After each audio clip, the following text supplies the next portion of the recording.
我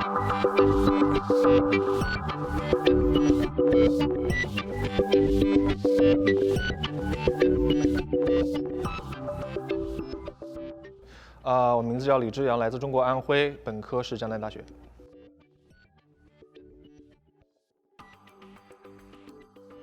基本上刚刚开始的时候是在网上寻找美国这边有关于游戏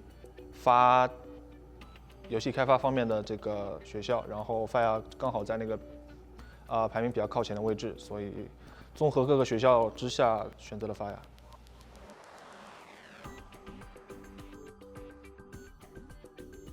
首先是 Fire 的那个外部网站上面关于那些过往学生的他们的工作，然后他们学习的那个成果、他们的作品，以及 Fire 整个这么一个环境，以及对那些教师的那个介绍。还有就是普林斯顿有一个有一个排名，然后这个排名的话，Fire 在连续几年都是在比较靠前的位置，所以说这也是一个因素之一。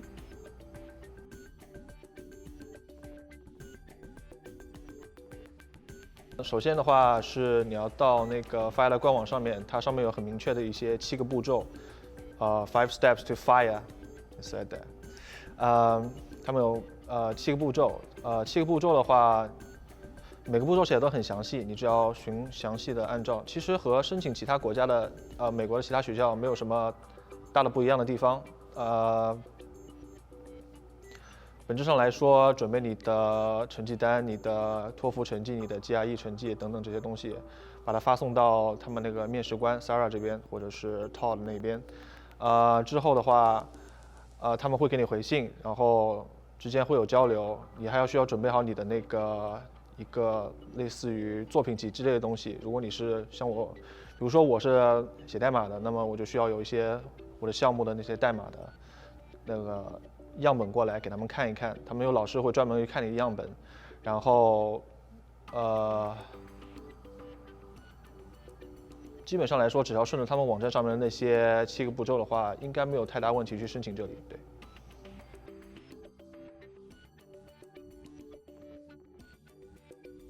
找地方住的话，其实在中国这边 UCF 有一个 CASS。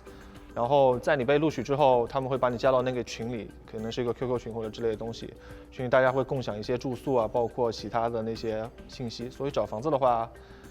首先不要太急，然后其次的话，找别人帮助吧。如果你自己家里面这边有人的话，你可以寻找家里人的帮助。那么如果没有这些帮助的话，你可以在那个群里面寻求一些现在的那个留学生的帮助，他们很热情的，对。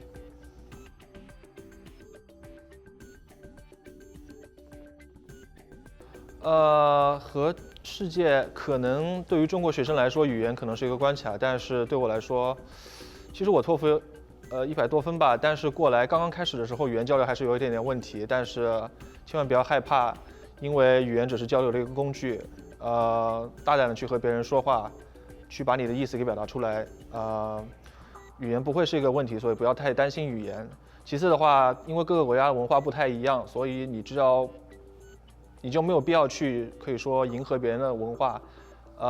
做好你自己的那个，比如你是一个中国人，你在家里怎么样，你只要在这边怎么样就可以了，没有太多的一些特殊的情况或者是这些那些，对。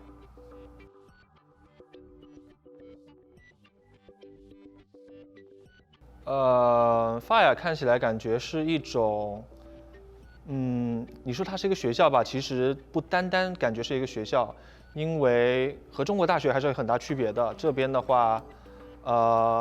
你的确能学到东西，但是也可以非常苦，因为你必须勤奋。Fire 这边课程比较紧，它是4个学期，在几乎1年时间内就完成了，所以基本上没有什么寒暑假时间。然后平时上课的话，刚刚开始的时候还好，然后第2学期、第3学期的话会非常紧。那个作业会非常多，然后当然你作业很多，你得到的锻炼也非常多，所以作为一个学生，我觉得在这里收获还是很多的，基本上就这样。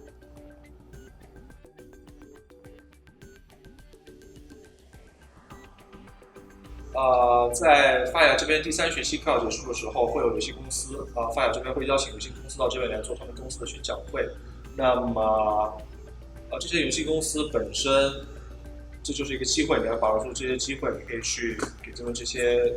HR 去投简历，然后 HR 会审视你的简历，然后如果觉得你不错的话，会帮你安排面试等等，一面、二面，其实和国内的面试没有太大的区别。然后我最终的实习是在 EA，EA 本身来说，他们做的游戏可能和我的文化，我们中国人本身这个文化有一些不太一样的地方，他们做的橄榄球，而中国并没有橄榄球，但这并不妨碍它是一个很好的一个实习机会，因为你可以在这个实习机会里面得到很多非常有效的锻炼。作为一个程序员来说，他们里面的各种工作的 pipeline 和其他东西的，其实是可以说是一种实战吧。你在 Fire 这边辛苦锻炼了1年，然后去到真正的公司里面去实战，感觉非常不错。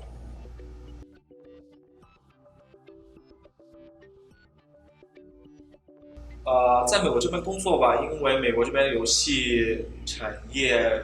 应该说比国内要发达的多，因为现在市面上大部分的游戏都是美国或者欧洲这边产的，所以他们可以说是引领着游戏产业这么一个浪潮。所以我的打算是应该留在这边一段时间，积累经验，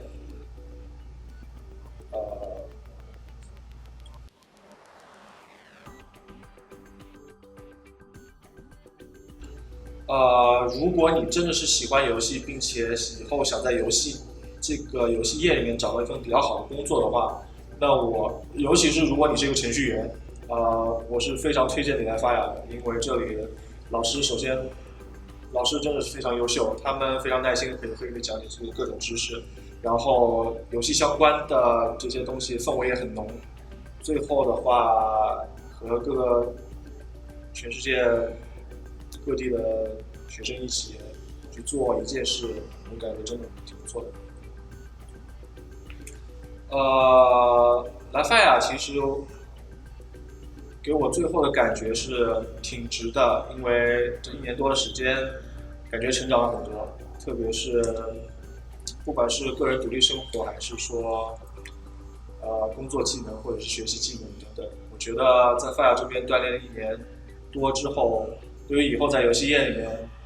找到自己的工作，或者是甚至于开创自己的游戏公司等等这些东西，都是一个非常非常非常好的